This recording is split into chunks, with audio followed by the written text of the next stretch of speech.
கிறிஸ்துவுக்குள் மிகவும் பிரியமான தெய்வ பிள்ளைகளை, பரலோகமான நிகழ்ச்சியின் மூலம் உங்களை சந்திப்பதில் என் இருதயம் கர்த்தருக்குள் மிகுந்த மகிழ்ச்சி அடைகிறது.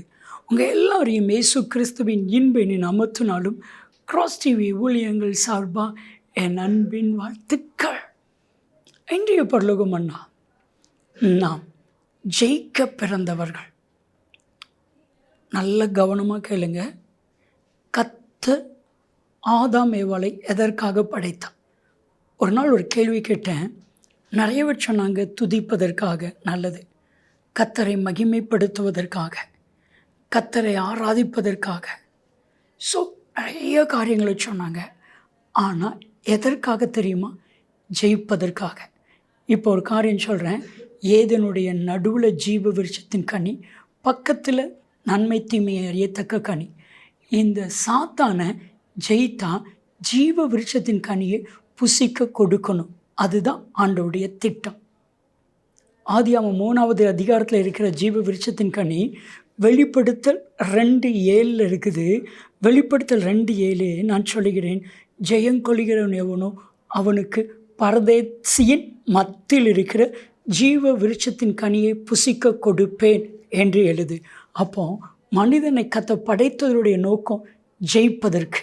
உங்களையும் என்னையும் சாத்தானை, பாவத்தை, உலகத்தை ஜெயிக்கத்தான் படைத்தா. இன்னைக்கு நம்ம உலகத்தை ஜெயிக்கிறோமா? நிறைய பேருடைய வாழ்க்கையில் தோல்விகள், அநேகருடைய வாழ்க்கையில் தோல்வியை பார்த்து கொண்டிருக்கிறோம். இன்றைக்கி கர்த்தவங்க ஒவ்வொருவரையும் பார்த்து சொல்கிற கர்த்தருடைய வார்த்தை, என்னென்ன காரியத்திலலாம் நீங்கள் தோற்று போனீங்களோ அத்தனை காரியத்திலையும் ஒரு பெரிய ஜெயத்தை கர்த்தர் உங்களுக்கு கொடுப்பேன் என்று வாக்கு கொடுக்கிறார். சில ஆண்டுகளுக்கு முன்னாடி ஒரு தொழில் அதிபர் ஒருவரை சந்திப்பதற்கு, அவரோடு கூட பேசுவதற்கு கர்த்தர் ஒரு பாக்கியத்தை கொடுத்தார். அப்பொழுது தான் அவர் சொன்ன ஒரு சாட்சி, பிரதர், நான் 7 தொழிலை செய்தேன், 7 தொழிலிலும் நான் தோற்று போனேன். ஒவ்வொரு தொழிலை செய்யும் பொழுது ஒரு இடத்தை விற்பேன், அந்த காசு வைத்து தொழிலை செய்வேன், தோற்று போகும். என் மனைவி ஒவ்வொரு தொழிலை செய்யும் பொழுதும் என் கூட சண்டை போட்டுக்கிட்டே இருப்பாங்க. ஆனால் ஒரு நாள் கர்த்தர் சொன்னார், இதுவரை உன் வாழ்க்கையில் தோல்வி, இனி தோல்வி அல்ல, இனி நான் ஜெயத்தை கொடுப்பேன். ஆண்டவர் சொன்னதை போல மறுபடியும் அதே தொழிலை செய்ய சொன்னார். அத்தனை தொழிலிலையும் ஒரு பெரிய ஜெயத்தை எனக்கு கர்த்தர் கட்டளையிட்டார். ஏன் தெரியுமா? 1 கொரிந்தியர் 15வது அதிகாரம் 57வது வாக்கியத்தை வாசிக்கும் பொழுது, ஜெயம் கொடுக்கிற தேவனுக்கு ஸ்தோத்திரம். இன்னைக்கு இதுவரைக்கும் உங்கள் வாழ்க்கையில் என்னென்ன காரியத்தெல்லாம் நீங்கள் தோற்று போனீங்களோ அத்தனையிலும் ஒரு ஜெயத்தை கர்த்தர் கொடுக்க போகிறார். அதற்கு கர்த்தவங்கிட்டையும் என்கிட்டையும் எதிர்பார்க்க ஒரே ஒன்று, விசுவாசம் மாத்திரம்தான்.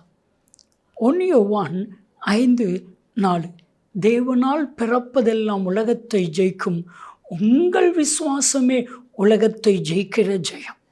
உங்களுக்குள்ள விசுவாசம் இருந்துச்சுன்னா அதை கொண்டு உலகத்தை ஜெயித்து விடலாம். அந்த விசுவாசத்தை கொண்டு வாழ்க்கையை ஜெயித்து விடலாம். அந்த விசுவாசத்தை கொண்டு உங்கள் வாழ்க்கையில் காணப்படுகிற போராட்டங்களை ஜெயித்து விடலாம். பிசாசை ஜெயித்து விடலாம், மனிதர்களை ஜெயித்து விடலாம், சூழ்நிலைகளை ஜெயித்து விடலாம். ஜெயிக்கத்தான் நீங்களும் நானும் இந்த பூமியில் பிறந்திருக்கிறோம். நம்ம எல்லோரும் ஜெபிப்போமா? தகப்பனே, என்னுடைய வாழ்க்கையில் இருக்கிற தோல்விகள் அத்தனையும் ஜெயமாய் மாறட்டும். இயேசு கிறிஸ்துவின் நாமத்தில் ஜெபிக்கிறோம் ஜீவனில் பிதாவே, ஆமேன், ஆமேன். தோல்வி எல்லாம் ஜெயமாய் மாறும். நன்மையும் கிருபையும் ஆசீர்வாதங்களும் நிச்சயமாய் உங்களை தொடரும்.